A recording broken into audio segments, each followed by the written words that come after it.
రెండవ అధ్యాయం 24వ వచనం మళ్ళీ ఒకసారి చదువుతున్నాను, బాగా వినండి. మనము పాపముల విషయమై చనిపోయి నీతి విషయమై జీవించున్నట్లు ఆయన తానే తన శరీరమందు మన పాపములను శిలువమాను మీద మోసుకొనెను. ఆయన పొందిన గాయముల చేత మీరు స్వస్థత నొందితిరి. చూడండి, యేసుక్రీస్తు ప్రభువారు ఎందుకు శిలువమానుకు అప్పగించబడ్డాడు అంటే, మానవులమైన మనం అందరము పాప విషయంలో చనిపోయి నీతి విషయంలో మనం బ్రతకాలని, అంటే పాపము చేయకుండా నీతిగా బ్రతకాలని. పాపములో చనిపోవడం అంటే పాపమును విడిచిపెట్టి ఇక నీతిమంతులుగా బ్రతకాలని యేసుక్రీస్తు ప్రభువారు ఆ శిలువమానుకు అప్పగించబడ్డాడండి.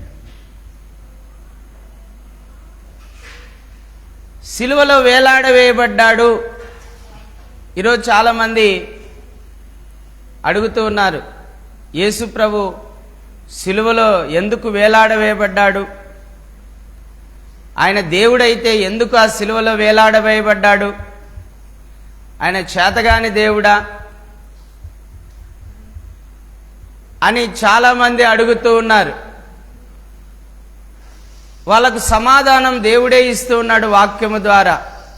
అయ్యలారా, అమ్మలారా, మీరు శరీర పాప విషయంలో చనిపోయి నీతిమంతులుగా జీవించడం కోసం, ఆత్మ సంబంధులుగా జీవించడం కోసం, ఆత్మానుసారులుగా జీవించడం కోసమే యేసు ప్రభువారు శిలువమానుకు అప్పగించబడ్డాడు.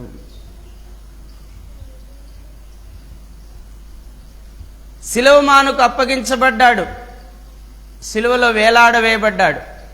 2 చేతుల్లో మేకులు కొట్టినారు, 2 కాళ్ళల్లో మేకులు కొట్టినారు.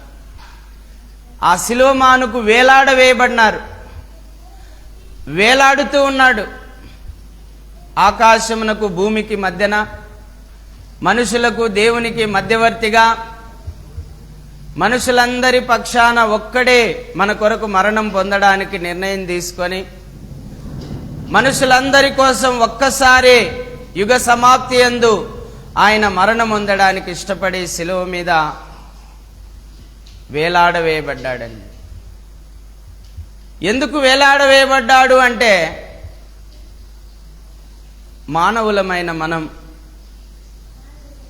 పాప విషయంలో చనిపోయి, శరీర విషయంలో చనిపోయి, పాప విషయంలో చనిపోయి, శరీర క్రియల విషయంలో చనిపోయి నీతిమంతులుగా బ్రతకాలని, పరిశుద్ధులుగా బ్రతకాలని, ఆత్మ సంబంధులుగా బ్రతకాలని, ఆత్మానుసారులుగా బ్రతకాలని యేసు ప్రభువారు శిలువమానుకు అప్పగించబడ్డాడండి.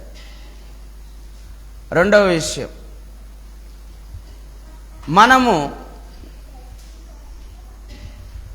ఆయన పొందిన గాయముల చేత మీరు స్వస్థత నొందితిరి. ఇది రెండవది. యేసు ప్రభు ఎందుకు శిలువలో గాయాలు పొందాడు?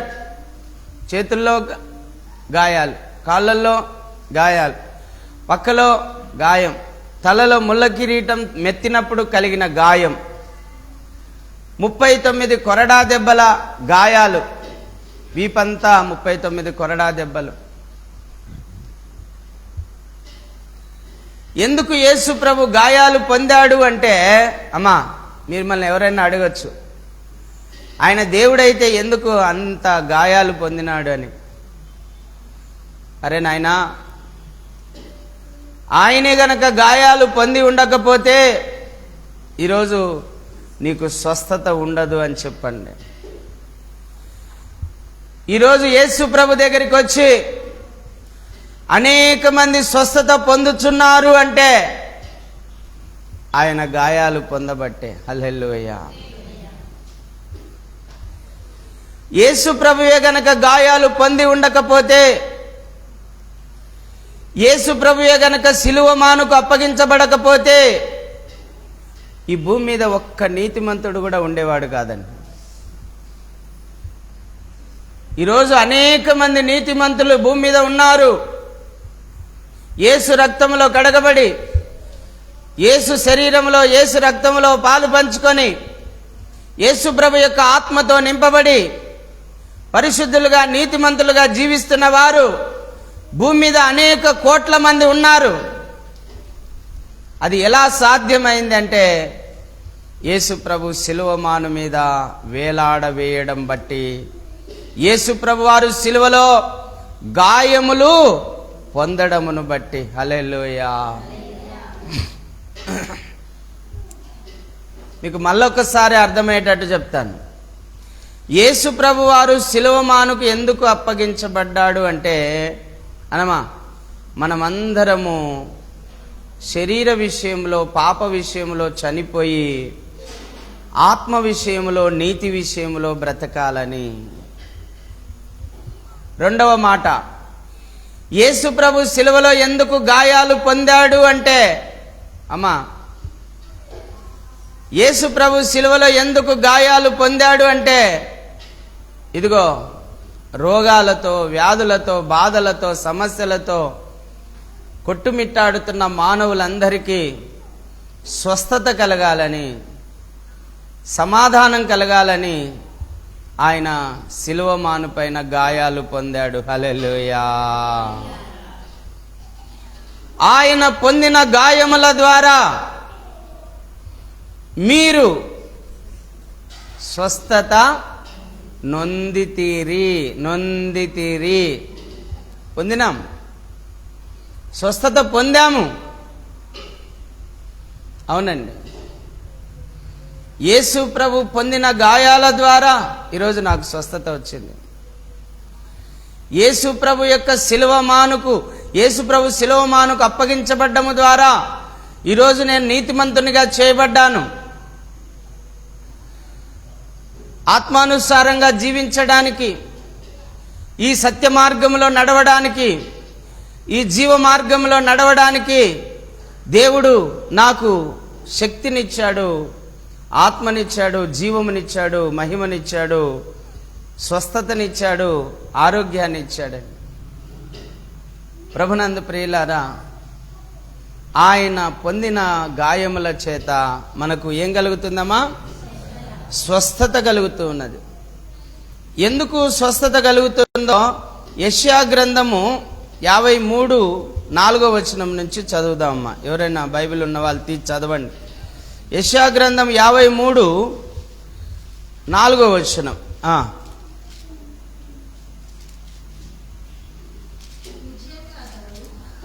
నిశ్చయముగా అతడు మన రోగములను భరించెను, మన వ్యసనములను తీర్చెను, వహించెను,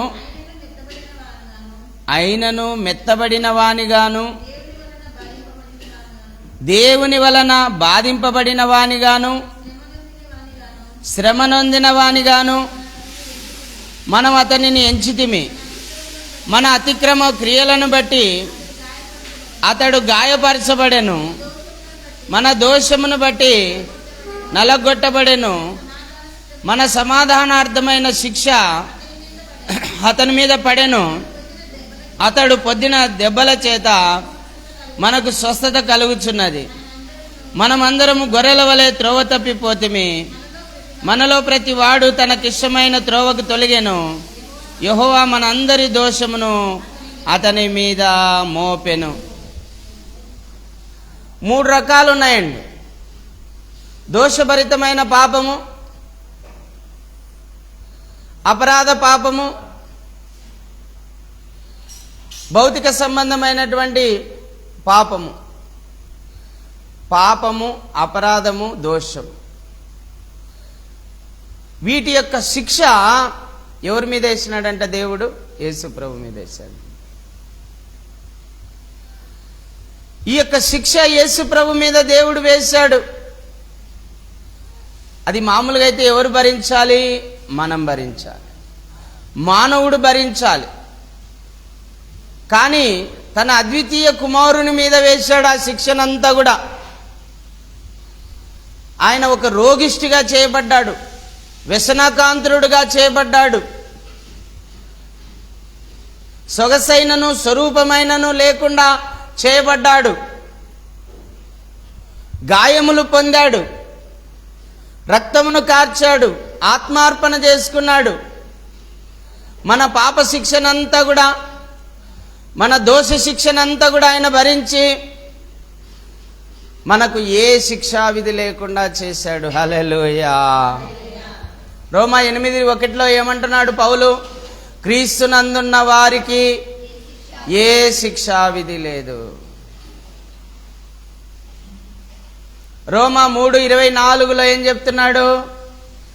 ఆయన వలన మనకు పాప విమోచన, పాప క్షమాపణ, రక్షణ కలుగుచున్నది. హల్లెలూయా.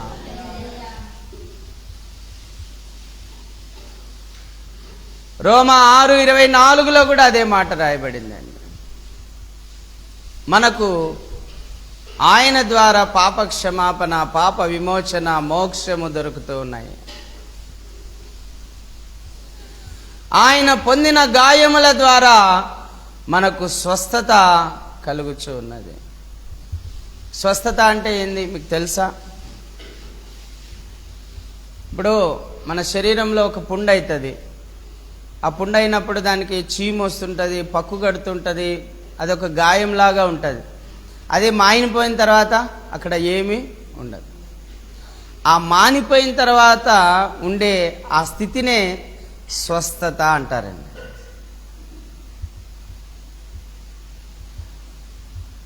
అంటే నొప్పి కానీ, వ్యాధి కానీ, రోగం కానీ, బాధ కానీ లేనటువంటిది. దాన్నే స్వస్థత అంటారండి. శరీరానికి స్వస్థతనిస్తాడు ఆయన, మన మనస్సుకు కూడా స్వస్థతనిస్తాడు ఆయన, మన ఆత్మకు కూడా స్వస్థతనిస్తాడండి.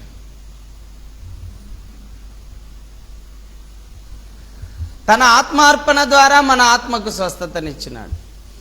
తన శరీరంలో గాయములు పొందుట ద్వారా శరీరానికి స్వస్థతనిచ్చినాడు. తన రక్తమంతా ధారపోయుట ద్వారా, ఆయన ప్రాణమును అర్పించుట ద్వారా ఈరోజు మన ప్రాణానికి నెమ్మది కలిగింది. హల్లెలూయా.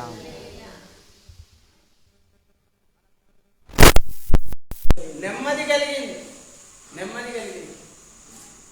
అంటే మనసుకు స్వస్థతనియగలడు ఆయన, శరీరానికి స్వస్థతనియగలడు ఆయన, ఆత్మకు కూడా స్వస్థతను ఇవ్వగలడు. ఆయన పొందిన గాయముల ద్వారా మనకు స్వస్థత కలుగుతూ ఉన్నది. ఒకసారి ఒక మాట చదువుకుందాం. యోహాను సువార్త 5:6. ఎవరైనా ఒకరు చదివి సహాయం చేయండి. యేసు వాడు పడియుట చూచి వాడు ఎప్పటికీ బహుకాలం నుండి ఆ స్థితిలో ఉన్నాడని ఎరిగి, స్వస్థపరచబోచున్నావా అని వాడిని అడగగా, ఆ రోగి, అయ్యా, నీళ్లు కదిలింపబడినప్పుడు నన్ను కోనేటిలోనికి దించుటకు నాకు ఎవడునూ లేడు గనుక నేను వచ్చినంతలో మరి ఒకడు నాకంటే ముందుగా దిగునని ఆయనకు ఉత్తరం ఇచ్చాను. చాలు, బాగా వినండి. యెరూషలేము అనే ఒక పట్టణం ఉంది. ఆ యెరూషలేము పట్టణానికి 12 గుమ్మములు. ఆ 12 గుమ్మములలో గొర్రెల ద్వారం అనేటువంటి ఆ గొర్రెల ద్వారం పక్కనే బెతెస్దా అనే ఒక కోనేరు ఉంది. ఆ బెతెస్దా కోనేరుకు 5 మండపాలు ఉన్నాయి. ఎందుకు మండపాలంటే ఈ రోగులందరూ కూర్చోవడానికి. ఈ 5 మండపాల నిండా రోగులు కూర్చొని ఉన్నారు. ఆ బెతెస్దా అనే కోనేరు అంటే తెలుసు కదా మీకు. ఆ కోనేటిలో దేవదూత వచ్చి నీళ్లు కదిలించినప్పుడు ఎవరైతే మొదట పడతాడో వానికి స్వస్థత కలుగుతుంది. అలా జరుగుతున్నటువంటి కాలంలో ఆ అక్కడ ఒక వ్యక్తి 38 ఏళ్ల నుంచి పడి ఉన్నాడండి. కానీ వానికి స్వస్థత దొరకడంలా. ఎందుకంటే దేవదూత వచ్చి నీళ్లు కదిలించినప్పుడు వీడు వెళ్ళాలనుకుంటాడు కానీ వెళ్ళలేకపోతాడు. అంతలోపల ఎవరో ఒకరు చేస్తారు, వాడు స్వస్థత పొందిపోతాడు. వీనికి ఎవరు సహాయకులు లేరు. అరే దేవదూత కదిలించినప్పుడు ఎత్తుకుపోయి వెంటనే నీళ్ళలో వేద్దామనేటోళ్ళు కూడా లేరు. ఒక్క సహాయకుడు కూడా లేడు. భార్య లేదు, పిల్లలు లేరు. అంతేనండి. ఎప్పుడైనా నా డబ్బులు సంపాదించుకొస్తున్న నాళ్ళు ఎవరైనా భార్య అని భర్త అని ప్రేమలు కలిగి ఉంటారు. ఎప్పుడైతే నాలుగు డబ్బులు సంపాదించడం మానేశాడో, అనారోగ్యం కలిగిందో, రోగం వచ్చిందో, అయిపోయండి, ఎవరు పట్టించుకోరు. మనం ఒక సామెత చెప్తుంటాం కదా, బెల్లం ఎక్కడుంటే ఈగలు అక్కడ ఉంటాయి. పాపం ఇతని దగ్గర ఏమున్నాయి, 2 కాళ్ళు చచ్చిపడిపోయినాయి. 38 ఏళ్ల నుంచి స్వస్థత కావాలని నిరీక్షణ కలిగి ఉన్నాడు. కానీ స్వస్థత దొరకడం లేదు. అసలు 38 ఏళ్ళు ఆడనే కాసుకొని ఎవరుంటారమ్మా? ఉంటారమ్మా? నిజంగా ఈ కుంటివాణి లాగా మనం కూడా నిరీక్షణ కలిగి ఉండాలండి. ఆ వ్యక్తిలో ఉన్న ఒక సద్గుణం ఏంటంటే నిరీక్షణ. నిరీక్షణ నిరీక్షణ అంటే అర్థం ఏంటి తెలుసా మీకు? ఒకదాన్ని పొందుకోవడం కోసం కనిపెట్టుకొని ఉండడం. అది ఏనాటికైనా నాకు దొరుకుతుంది, అది నాకు ఏనాటికైనా నాకు అనుగ్రహించబడుతుంది, నేను వేచి ఉంటాను, నాకు దొరుకుతుంది అనే ఒక నిరీక్షణ. 38 ఏళ్ళు ఎదురు చూస్తూ ఉన్నాడు. ఇదిగో నాకు ఈ రోజు స్వస్థత దొరుకుతుందేమో, రేపు దొరుకుతుందేమో, ఎల్లుండి దొరుకుతుందేమో అని ఎదురు చూస్తూ ఉన్నాడు. నేను చెప్తున్నాను ఈరోజు మీకు విశ్వాసులుగా మనకు కూడా ఒక నిరీక్షణ ఉండాలని. యేసుక్రీస్తు ప్రభునందు విశ్వాసం ఉంచిన మనకు ఒక నిరీక్షణ ఉండాలి. ఏమిటి ఆ నిరీక్షణ అంటే, ఇదిగో ఒక రోజున ప్రభు వస్తాడు, నన్ను తీసుకుని వెళ్తాడు, నేను ప్రభు సన్నిధికి చేరుతాను, ప్రభు సన్నిధిలో ప్రభు ముఖ దర్శనాన్ని నేను చేస్తాను, ఆయన ముఖ దర్శనంలో నుంచి వచ్చే వెలుగులో నేను యుగాయుగాలు జీవిస్తాను, ఆ ప్రభువుతో కూడా నేను ఉంటాను, ఆ ప్రభు రాజ్యంలో నేను ఉంటాను అనే ఒక నిరీక్షణ మనం కలిగి ఉండాలండి. హల్లెలూయా. ఉందా నిరీక్షణ మీకు? అమ్మా, ఇక్కడున్న వాళ్ళల్లో ఎవరికైనా నిరీక్షణ ఉందా? ఒకరోజు ప్రభు వస్తాడు, నన్ను తీసుకుని వెళ్తాడు, ఆయన రాజ్యంలో నన్ను చేర్చుకుంటాడు, యుగాయుగాలు నేను ప్రభుతో కూడా ఉంటాను, ప్రభు రాజ్యములో ఆకలి దప్పులు లేకుండా ఉంటాను, సూర్యచంద్రులు లేకుండా ఉంటాను, ఆయన ముఖకాంతిలో నుంచి వచ్చే వెలుగులో నేను యుగాయుగాలు జీవిస్తాను అనే ఒక నిరీక్షణ ప్రతి క్రైస్తవుడు కలిగి ఉండాలండి. తనను ఎవరు ఎత్తుకొని వెళ్ళలేకపోతున్నారు, అక్కడ స్వస్థత ఎవరు పరచలేకపోతున్నారు, అయినా కూడా ఆయన 38 సంవత్సరాలు నిరీక్షణ కలిగి ఉన్నాడు. హల్లెలూయా. ఇంకోటి కూడా కలిగి ఉన్నాడండి. ఏంటంటే తెలుసా? నాకు ఏ నాటికైనా స్వస్థత దొరుకుతుంది అనే ఒక ఆశ కలిగి ఉన్నాడు. ఏం కలిగి ఉన్నాడమ్మా? మొదట ఏం కలిగి ఉన్నాడు? నిరీక్షణ. రెండవది గుర్తుపెట్టుకోండి, మన జీవితాల్లో మనము నిరీక్షణ కలిగి ఉండాలి, మన జీవితంలో ఆశ కలిగి ఉండాలి. ఆశగున్న ప్రాణములను ఏం చేస్తాడు యేసయ్య? తృప్తిపరుస్తాడు. హల్లెలూయా. 38 సంవత్సరాలుగా ఆశ కలిగి ఉన్నాడు, 38 సంవత్సరాలుగా నిరీక్షణ కలిగి ఉన్నాడు. మరి ఆశ కానీ నిరాశ కానీ, ఆశ కానీ నిరీక్షణ కానీ ఎప్పుడు వ్యర్థము కావండి. గుర్తుపెట్టుకోండి, రాసుకోండి మీరు. నిరీక్షణ కలిగి ఉంటే అది ఒక రోజున మనకు దొరుకుతుంది. పౌలు అంటాడు కదా, నిరీక్షించబడు వాటి యొక్క నిజస్వరూపమే విశ్వాసము. నిరీక్షించబడు వాటి యొక్క నిజస్వరూపమే విశ్వాసము. నేను ఒక నిరీక్షణ కలిగి ఉన్నా. ఏదో ఒక రోజు నేను ప్రభు సన్నిధి చేరుతాను, ప్రభు సన్నిధిలో యుగాయుగాలు ప్రభుతో కూడా ఉంటాను అనే ఒక నిరీక్షణ నేను కలిగి ఉన్నాను.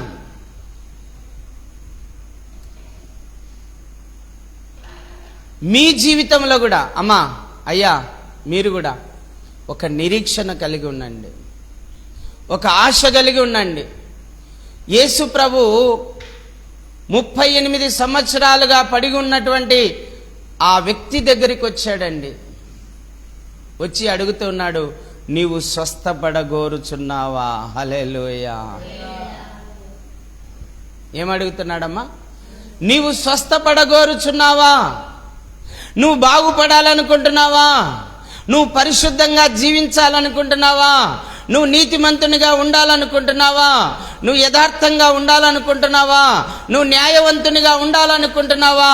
నువ్వు శక్తిమంతునిగా ఉండాలనుకుంటున్నావా? నువ్వు ఒక ఉన్నత స్థితిలో ఉండాలనుకుంటున్నావా? నువ్వు ఒక ఐశ్వర్యవంతునిగా ఉండాలనుకుంటున్నావా? నువ్వు ఒక ఆరోగ్యవంతునిగా ఉండాలనుకుంటున్నావా? నువ్వు స్వస్థత కలిగి ఉండాలనుకుంటున్నావా? ఈరోజు దేవుడు మిమ్మల్ని అడుగుతూ ఉన్నాడు.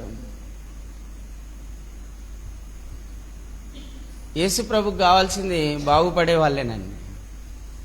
ఎవడైతే బాగుపడాలనుకుంటాడో, ఎవడైతే నీతిగా బతకాలనుకుంటాడో, ఎవడైతే పరిశుద్ధంగా బ్రతకాలనుకుంటాడో వాడే కావాలి ఆయనకు. వాడేం బ్రతకలేడు, కానీ బ్రతకాలని మనసులో ఉంటే చాలు వాడిని పట్టుకుంటాడు యేసయ్య. హల్లెలూయా. చదవండి ఒక మాట, తీతుకు రాసిన పత్రిక 2వ అధ్యాయం 14వ వచనం. తీతుకు రాసిన పత్రిక 2వ అధ్యాయం 14వ వచనం.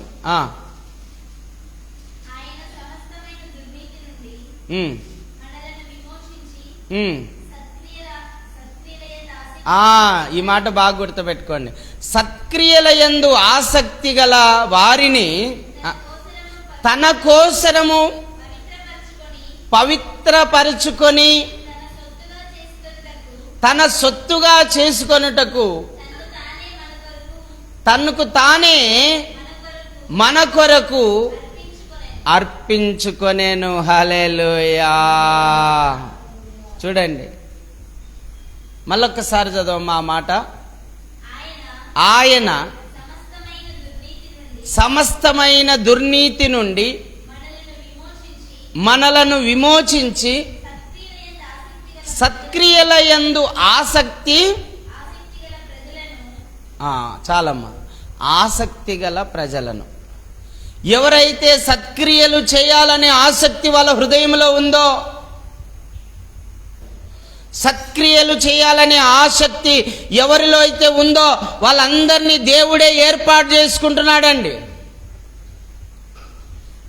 అందుకే తనకు తానుగా సిలువలో ఎందుకు అప్పగించుకున్నాడంటే, ఎవడైతే సత్క్రియల యందు ఆసక్తి కలిగి ఉన్నాడో వాణ్ణి తన స్వరక్తము ద్వారా పవిత్రపరుచుకొని వాణ్ణి పరిశుద్ధునిగా నీతిమంతునిగా చేసి పరలోకంలో చేర్చుకోవడానికి చప్పట్లు కొట్టి దేవుని నామాన్ని మహిమపరుద్దాం. హల్లెలూయా. అవునండి, మనుషుల్లో కొంతమంది ఉంటారు, అన్నా తాగకూడదు అనుకుంటున్నాను కానీ నా వలన కావడం లేదు, అబద్ధం ఆడకూడదు అనుకుంటున్నాను కానీ నా వల్ల కావడం లేదు. అంటే వాళ్ళలో ఏముంది? సత్క్రియలు చేయాలని ఉంది కానీ వాళ్ళ వల్ల కావడం లేదు. మంచిగా బతకాలని ఉంది కానీ బతకలేకపోతున్నాడు. అలాంటి వారికి యేసయ్య సహాయకుడు. హల్లెలూయా. అలాంటి వారిని దేవుడు వదిలిపెట్టడు, అలాంటి వారిని దేవుడు పట్టుకుంటాడు, అలాంటి వారిని దేవుడు తన స్వరక్తముతో కడిగి పవిత్రపరచుకొని పరలోకం కోసం సిద్ధపరుస్తాడు. హల్లెలూయా. మళ్ళొకసారి చదువుదాం ఆ మాటను. ఆయన సమస్తమైన దుర్నీతి నుండి మనలను విడిపించి, లేకపోతే విమోచించి, దాన్ని పరిపూర్ణంగా దుష్టత్వాన్ని తొలగించి, దుర్నీతిని తొలగించి, సత్క్రియల యందు ఆసక్తి గల వారిని తన కోసరము పవిత్రపరుచుకొని తన సొత్తుగా చేసుకొనుటకు తన సొత్తుగా చేసుకొనుటకు, బాగా వింటున్నారా, యేసు ప్రభు యొక్క సొత్తుగా చేసుకొనుటకు తనకు తానుగానే సిలువ మానుకు అప్పగించబడ్డాడు. హల్లెలూయా. చూసారా అమ్మా, ఇజ్రాయెల్ అన్నను ప్రభు సొత్తుగా చేసుకోవడానికి ఆయన సిలువ మానుకు అప్పగించబడ్డాడు. ఇజ్రాయెల్ అన్నను తన సొత్తుగా చేసుకోవడానికి పవిత్రునిగా చేశాడు. తన రక్తముతో ఆయనను కడిగి పవిత్రము చేసి తన సొత్తుగా చేసుకున్నాడు. తన రాజ్య నివాసునిగా చేసుకున్నాడు. హల్లెలూయా. ఇంకా మాటలో చెప్పాలంటే ఆయన కుమారునిగా, ఆయన వారసునిగా చేసుకున్నాడు. హల్లెలూయా. అక్కడేమో పాప విషయంలో మనము చనిపోయి, శరీర విషయంలో మనం చనిపోయి, నీతి విషయంలో బ్రతకడం కోసం సిలువ మానుకు అప్పగించబడ్డాడు అని రాయబడింది. ఇక్కడ కూడా రాయబడింది సమస్త దుర్నీతి నుండి మనల్ని విడిపించాలని, మనలందరినీ తన సొత్తుగా చేసుకోవాలని, సత్క్రియల యందు ఆసక్తి కలిగిన వారిని తన రక్తముతో కడిగి పవిత్రపరిచి ఇప్పుడు తన రాజ్య వారసులుగా మనల్ని చేసుకున్నాడు. హల్లెలూయా. యేసయ్య నామమునకే మహిమ కలుగునుగాక. ఎంత గొప్ప దేవుడండి. చూడండి, ఆయన ఎంత ప్రాసెస్ చేశాడు. ఒక ప్రణాళికను సిద్ధం చేసి ఆ ప్రణాళిక ప్రకారం మనల్ని రక్షించుకున్నాడు. శరీర విషయంలో చనిపోయి నీతి విషయం బ్రతకడానికి, తన సొత్తుగా చేయబడ్డానికి, పవిత్రులుగా చేయబడ్డానికి, సత్క్రియలు చేయడానికి దేవుడు మనల్ని పిలుచుకున్నాడు. రోమా 5:8 కూడా రాయబడింది. చదవాల్సిన అవసరంలో మీకు చాలాసార్లు చదివించాను. మనం అందరము ఆయన కార్చిన రక్తము ద్వారా నీతిమంతులుగా తీర్చబడి దైవోగ్రత నుండి మనము తప్పించబడ్డాం. ఎంత గొప్ప భాగ్యం అండి. ఎంత గొప్ప భాగ్యం దేవుడు మనకు కలుగజేశాడు. అందుకే ప్రభు అడుగుతున్నాడు, నువ్వు స్వస్థపడగోరుచున్నావా? నువ్వు పరిశుద్ధునిగా జీవించాలనుకుంటున్నావా? నువ్వు నీతిమంతునిగా జీవించాలనుకుంటున్నావా? నీకు సత్క్రియల యందు ఆసక్తి ఉందా? సత్క్రియలు కలిగి ఉండాలనుకుంటున్నావా? పరలోక రాజ్యంలో ప్రవేశించి దేవునితో కూడా యుగాయుగాలు నువ్వు ఉండాలనుకుంటున్నావా? దేవుడు అడుగుతూ ఉన్నాడండి ఈరోజు నిన్ను. నువ్వు ఆశ కలిగి ఉంటే నీ ఆశను తీర్చడానికి ఆయన శక్తివంతుడు. హల్లెలూయా. ఒక్కొక్కరు ఒక్కొక్క ఆశ కలిగి ఉంటారు కదా లోకంలో. ఈ కుడివైపున ఉన్న దొంగ ఏమో ఇంకా చాలు ఈ లోకము, ప్రభా నీ రాజ్యంతో వచ్చినప్పుడు నీ రాజ్యంలో నన్ను చేర్చుకో అన్నాడు. ఈ ఎడం వైపున ఉన్న దొంగ ఏమో నువ్వు రక్షించుకో, నువ్వు కూడా ఈ సిలువ నుంచి దిగు, నన్ను కూడా దింపు, ఇంకా ఈ లోకంలో నేను బతికేది ఉంది అని అంటున్నాడు. అంటే ఒక్కోనికో ఆశ. ఒక్కొక్కడేమో లోక సంబంధమైన కోరికలే కోరుకుంటుంటారు దేవుణ్ణి, ఒక్కొక్కడేమో పరలోక సంబంధమైన కోరికలు. మరి ఏవి శాశ్వతం అంటే పరలోక సంబంధమైనవే శాశ్వతం. అవి శాశ్వతమైనవి, ఇవి తాత్కాలికమైనవి. శరీర సంబంధమైనవి, లోక సంబంధమైనవి అన్నీ తాత్కాలికమైనవి, పర సంబంధమైనవన్నీ శాశ్వతమైనవి. అందుకే నేను ఎప్పుడు కూడా అభిషిక్తుని సంఘాల్లో ఉన్న బిడ్డలను గురించి నేను ప్రార్థన చేసేది ఏంటంటే, అమ్మా నేను ప్రార్థన చేసేది ఏంటంటే ఎప్పుడు కూడా ఒక్కటే ప్రార్థన చేస్తానండి. ప్రభా నీ ఆత్మను వాళ్ళలో కుమ్మరించు, నీ జీవం వాళ్ళకు అనుగ్రహించు, నీ మహిమ వాళ్ళకు అనుగ్రహించు, నీ కృపావరములు వాళ్ళకు అనుగ్రహించు, నీ ఆత్మఫలములు వారికి అనుగ్రహించు, నీ సమృద్ధి జీవం వాళ్ళకు దయచేయి, వాళ్ళకు సంతోషము దయచేయి, ఆనందము దయచేయి, నెమ్మదిని దయచేయి, జ్ఞానము దయచేయి, వివేచన దయచేయి, ఆలోచన దయచేయి, ప్రార్థన దయచేయి, వాక్యము దయచేయి. నీ కృపలో వాళ్ళను స్థిరపరచు, నీ ఆశీర్వాదం వాళ్ళకు దయచేయి. సిలువలో మీరు చేసిన యాగము ద్వారా మాకు అనుగ్రహించబడిన ఆ 15 రకాల ఆశీర్వాదాలు వారికి అనుగ్రహించు ప్రభు అని నేను ప్రార్థన చేస్తానండి. హల్లెలూయా. చెప్పండి, పరలోక సంబంధమైనవి గొప్పవా, భూలోక సంబంధమైనవి గొప్పవా? పరలోక సంబంధమైనవి శాశ్వతమైనవా, భూలోక సంబంధమైనవి శాశ్వతమైనవా? భూలోక సంబంధమైనవి అశాశ్వతమైనవి, పరలోక సంబంధమైనవి శాశ్వతమైనవి. అందుకే శాశ్వతమైన కోరికలు కోరుకోవాలి మనం. నేను ఎప్పుడు అడుగుతాను, ప్రభా యుగాయుగాలు నీతో కూడా నేను ఉండాలి ప్రభా. అడుగుతున్నారా మీరు ప్రతిరోజు? ఈ లోకంలో అధిక బలం ఉంటే 80 సంవత్సరాలు లేకపోతే 90 సంవత్సరాలు బతకగలుగుతాం. మహా అంటే 100 అనుకుందాంలేండి, సర్లే ఇంకా 110 అనుకుందాంలేండి. అంతకంటే ఎక్కువగా బతకలేము ఇంకా ఈ లోకంలో. కానీ దేవునితో ఉండే కాలం ఎంతమ్మా? ప్రకటన గ్రంథము 22:4 రాయబడింది, యుగాయుగాలు ఆయన ముఖదర్శనం చేస్తూ ఆయనతో కూడా ఉంటాము. హల్లెలూయా. ప్రభునందు ప్రియులారా, యేసు ప్రభు నిన్ను అడుగుతూ ఉన్నాడు, నీకేం కావాలి అని అడుగుతున్నాడు. పరలోక సంబంధమైన ఆశీర్వాదాలు కావాలనా, భూలోక సంబంధమైన ఆశీర్వాదాలు కావాలనా? నువ్వు ఏది అడిగినా నేను ఇస్తాను నీకు. నా నామమున మీరు నన్ను ఏమడిగినా నేను చేస్తాను అన్నాడండి. ఒక గుడ్డి భిక్షకుడు అడిగాడు, అయ్యా నాకు కళ్ళు కావాలన్నాడు. ఇచ్చాడా లేదమ్మా? ఇచ్చాడు. ఒక గ్రీకు దేశస్తురాలు వచ్చింది, ప్రభా నా కుమార్తెకు దయ్యం పట్టింది బాగు చేయన్నాడు. అడిగింది, ప్రభు బాగు చేశాడు. ఒక విధవరాలు ఊరికినే ఏడుస్తూ ఉంది, ఇంకా బాధ తట్టుకోలేక యేసుప్రభు అడిగాడు. యేసుప్రభు ఆమె అడగకపోయినా ఆమె అక్కర తీర్చడానికి ఆ నాయినను గ్రామానికి వెళ్ళాడు. ఆ పాడె ముట్టి ఆ యవనస్తుని బ్రతికించి తల్లి చేతిలో పెట్టాడు. హల్లెలూయా. అమ్మా నేనొక్కటే చెప్తున్నాను, యేసు ప్రభు భౌతిక సంబంధమైన అవసరాలు తీర్చగలడు, పరలోక సంబంధమైన అవసరాలు కూడా తీర్చగలడు. భూలోకంలో కూడా నిన్ను ఉన్నత స్థితిలో నిలబెట్టగలడు, పరలోకంలో కూడా నిన్ను ఉన్నత స్థితిలో నిలబెట్టగలడు. అయితే నువ్వు చేయాల్సింది ఏంటంటే 5 రొట్టెలు 2 చేపలు ఆయన చేతుల్లో పెట్టబడినట్లుగా నీవు ఉన్న పాటున ఆయన చేతుల్లో పెట్టబడాలి. హల్లెలూయా.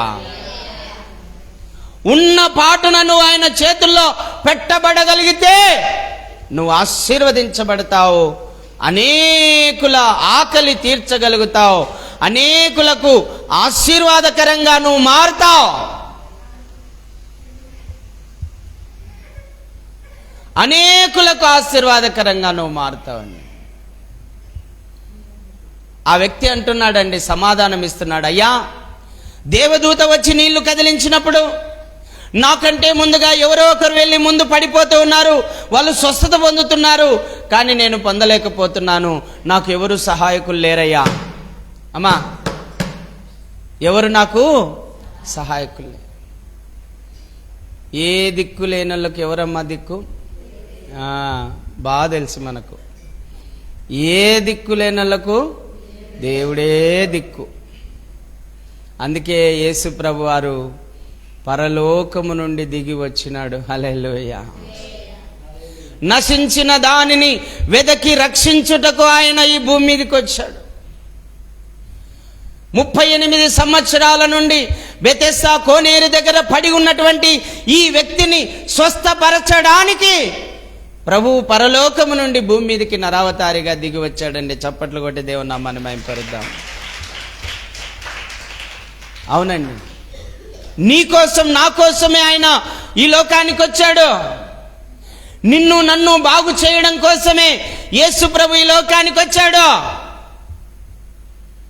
రోగులను స్వస్థపరచడానికి, దయ్యాలను వెళ్ళగొట్టడానికి, కుంటివారిని నడిపించడానికి, గుడ్డివారి కన్నులు తెరవడానికి, మూగవారికి మాటలు ఇవ్వడానికి, చెవిటివారు వినగలుగునట్లుగా చేయడానికి, అద్భుతాలు, సూచక్రియలు, మహత్కార్యాలు ఈ భూమి మీద చేసి మానవుణ్ణి ఆదరించడానికి, మానవునికి నేనున్నానని ధైర్యం చెప్పడానికి యేసు ప్రభు పరలోకము నుండి ఈ భూమి మీదకి దిగి వచ్చాడండి. హల్లెలూయా. ఎందుకు వచ్చాడు? మనల్ని స్వస్థపరచడానికి. ఎందుకు వచ్చాడు యేసయ్య ఈ భూమి మీదకి? మనల్ని బాగు చేయడానికి. ఎందుకు వచ్చాడు యేసయ్య ఈ భూమి మీదకి? మనకు జ్ఞానోదయం కలగజేయడానికి. ఎందుకు వచ్చాడు యేసయ్య ఈ భూమి మీదకి? మనకు వివేచన కలగజేయడానికి, మనకు ఆలోచన కలగజేయడానికి, పరలోకం అనేది ఒకటి ఉందని తెలియజేయడానికి, పాతాళం అనేది ఒకటి ఉందని మనకు తెలియజేయడానికి యేసు ప్రభు ఈ భూమి మీదకి వచ్చాడు. హల్లెలూయా. నశించిన దానిని వెదకి రక్షించడానికి ఆయన ఈ లోకానికి వచ్చాడు. ఆశగొన్న ప్రాణములను తృప్తిపరచడానికి యేసు ప్రభు ఈ భూమి మీదకి వచ్చాడు. వ్యాధిగ్రస్తులను, రోగులను స్వస్థపరచడానికి ఆయన ఈ భూమి మీదకి వచ్చాడు. ప్రభువుకు తెలిసిపోయిందండి, అమ్మా ఆశగొన్న ప్రాణాలను ఆయన తృప్తిపరుస్తాడు. ఏం ఆశ కలిగి ఉన్నాడు ఆ వ్యక్తి? నేను స్వస్థత పొందాలి, మళ్ళా నేను నడవాలి. నడవలేడు కదా, ఇప్పుడు నడవాలి. మరి మీ ఆశ ఏంది? మీ ఆలోచన ఏంది? మీ ఆలోచన ఏంది? మీ ఆశ ఏంది? దేవుని సన్నిధిలో ఈరోజు చెప్పుకోండి. శాశ్వతమైనవి అడగండి, నిరంతరం నిలిచి ఉండేటివి అడగండి.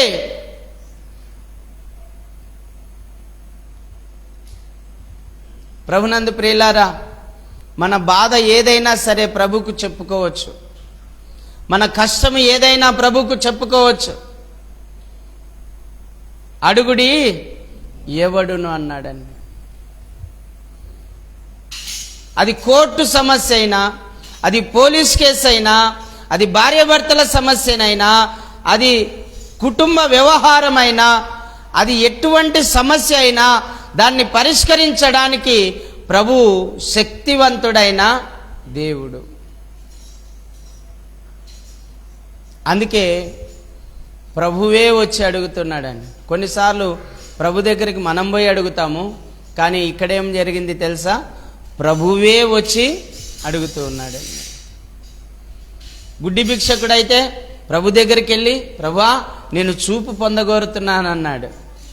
ఒక కుష్ఠరోగి వచ్చి, ప్రభువా నీకు ఇష్టమైతే నన్ను శుద్ధినిగా చేయమన్నాడు.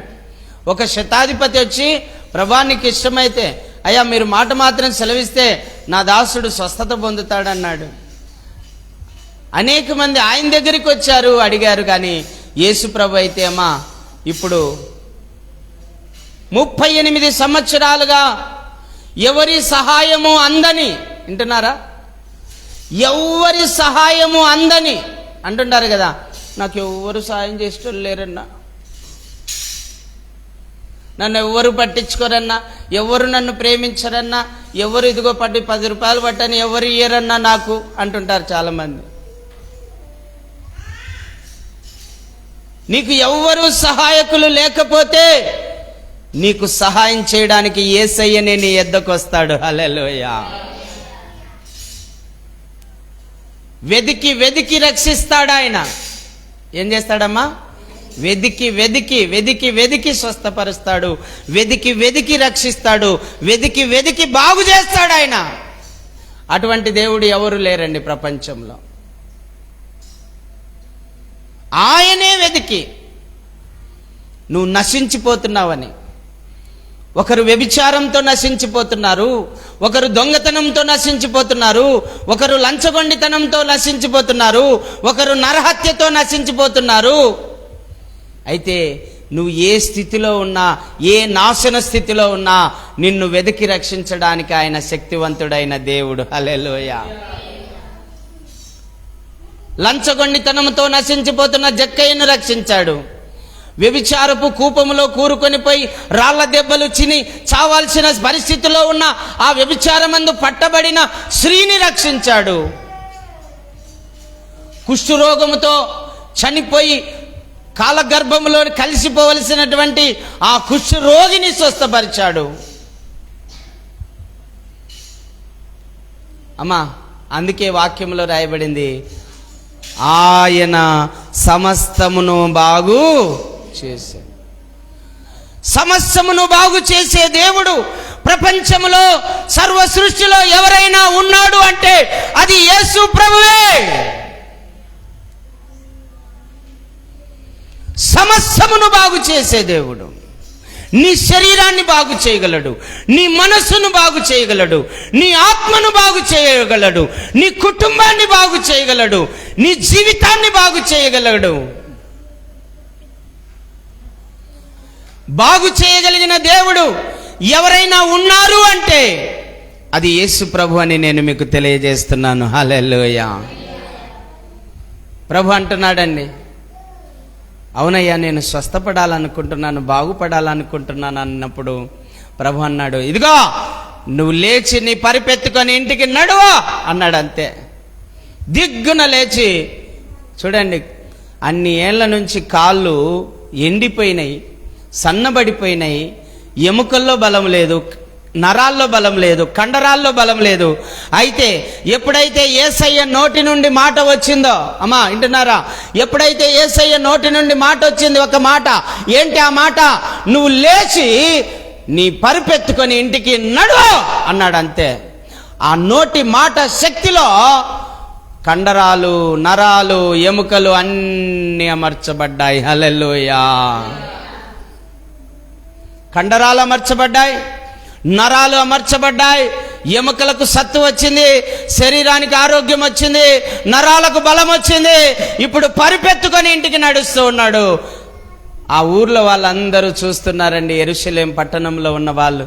ఏంటి వీడు, బెతెస్దా కోనేరు దగ్గర 38 ఏళ్ల నుంచి పడి ఉన్నటువంటి వ్యక్తి కదా వీడు, ఇప్పుడు ఎలా నడుస్తున్నాడో? నడుస్తాడు. యేసయ్య దలుచుకుంటే నడుస్తాడు. హల్లెలూయా. యేసయ్య దలుచుకుంటే బాగుపడతాడు. యేసయ్య దగ్గరికి నువ్వు వచ్చినా, నీ దగ్గరికి యేసయ్య వచ్చినా నువ్వు బాగుపడతావు. హల్లెలూయా. యేసయ్య దగ్గరికి నువ్వు వచ్చినా, లేకపోతే నిన్ను వెతుక్కుంటూ ఆయన వచ్చినా బాగుపడేది ఎవరమ్మా? మనమే. బాగుపడేది మనమే. నశించిన ఆ వ్యక్తి, ఆ మానవుని యొక్క జీవితం, తల్లిదండ్రులు అసహించుకున్నారు, భార్య బిడ్డలు అసహించుకున్నారు. ఎందుకు పనికిరాని జీవితాన్ని ఇప్పుడు పనికొచ్చే జీవితంగా యేసయ్య చేశాడు. హల్లెలూయా. పనికిరాని జీవితాన్ని పనికొచ్చేటట్టు చేయగలడు యేసు ప్రభు అండి. అపోస్తలుడైన పౌలు ఫిలోమోనుకు ఒక పత్రిక రాస్తూ ఒక మాట అంటాడండి. ఏమంటాడో తెలుసా? ఫిలోమోను, ఒనేసిము ఒకప్పుడు నిష్ప్రయోజకుడు, ఇప్పుడైతే వాడు ప్రయోజకుడు, క్రీస్తునందు ప్రయోజకుడు. హల్లెలూయా. చదువుతావు మా మాట? ఒకప్పుడు నిష్ప్రయోజకుడు, ఇప్పుడు క్రీస్తునందు ప్రయోజకుడు. హల్లెలూయా. నిష్ప్రయోజకులను ప్రయోజకులుగా మార్చగలిగిన దేవుడు యేసు ప్రభు అండి. నిష్ప్రయోజకులను ప్రయోజకులుగా మార్చగలిగిన దేవుడు యేసు ప్రభు అండి.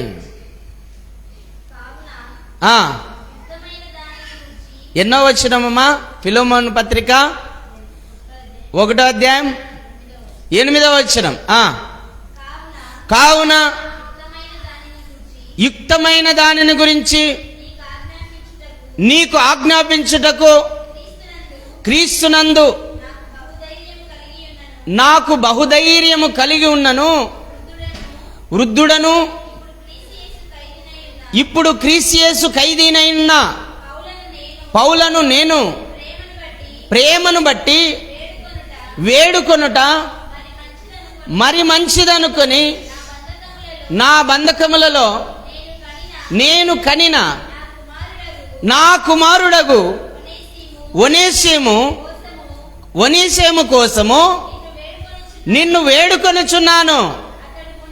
అతడు మునుపు నీకు నిష్ప్రయోజనమైన వాడు, కానీ ఇప్పుడు నీకును నాకును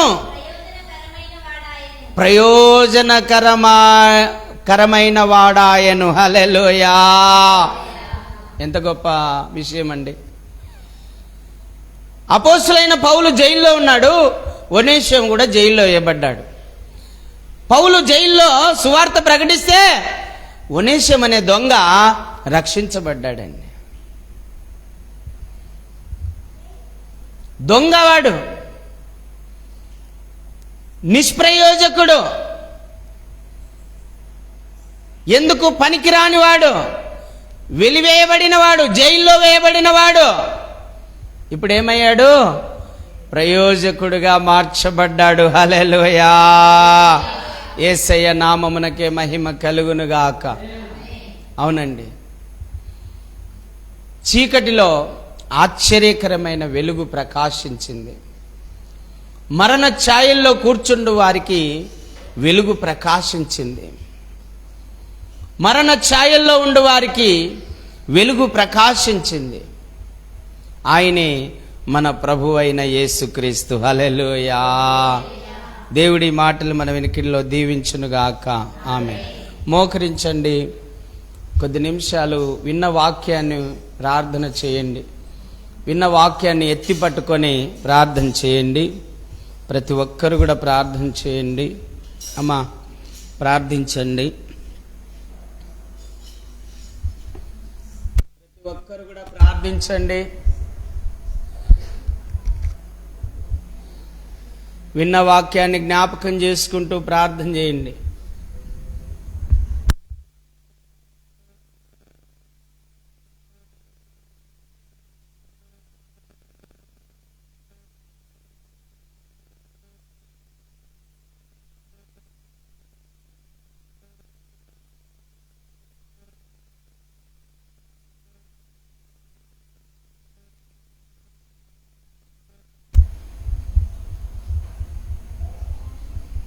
ప్రభునందు ప్రియులారా,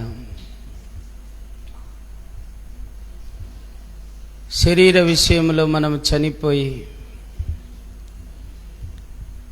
నీతి విషయంలో బ్రతుకున్నట్లుగా ప్రభు మన కోసం శిలోమానుకు అప్పగించబడ్డాడు. మనము సమస్త దుర్నీతి నుండి విమోచించబడి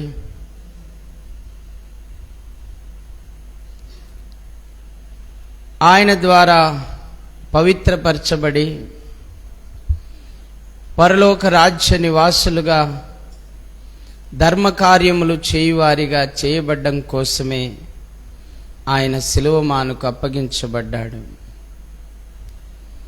మనము నీతిమంతులుగా తీర్చబడి దైవోగ్రత నుండి తప్పించబడుటకే ఆయన శిలువమానుకు అప్పగించబడ్డాడు.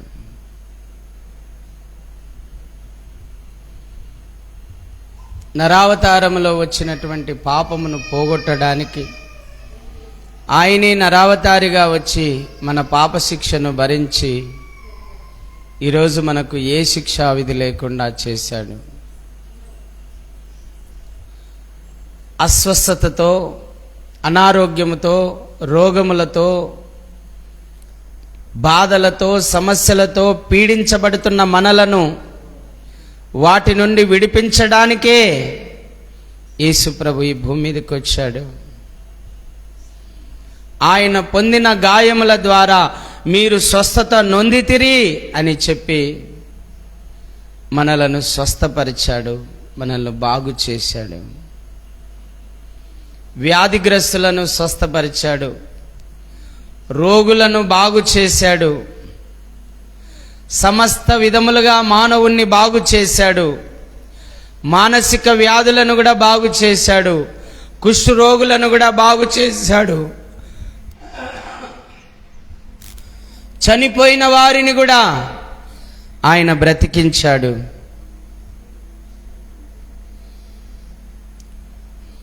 ఆయన సమస్తమును బాగు చేయడానికే, మనలను స్వస్థపరచడానికే నరావతారిగా ఈ భూమి మీదకి దిగి వచ్చాడు. నరావతారిగా ఈ భూమి మీదకి దిగి వచ్చాడు.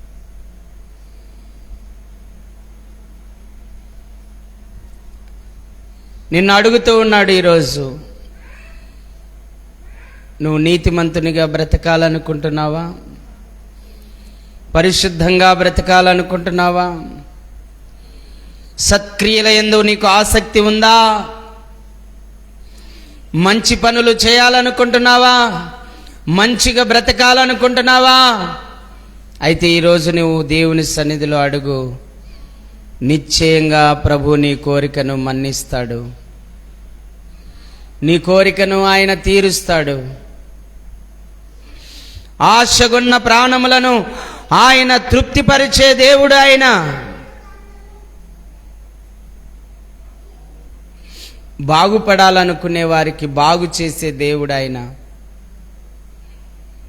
సత్క్రియలు చేయాలనుకునే వారికి ఆయన తోడుగా నిలిచే దేవుడు. నిష్ప్రయోజకులను ప్రయోజకులుగా మార్చే దేవుడు ఆయన.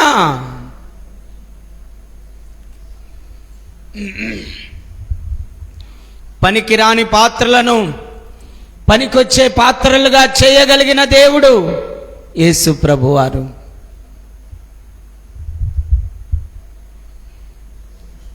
నువ్వు ఏ స్థితిలో ఉన్నావో ప్రభుని అడుగు. ప్రభును ప్రార్థించు. ఇదిగో ఇప్పుడు నీ ప్రార్థన ఆలకించడానికి ఆయన చెవియొగ్గి ఉన్నాడు.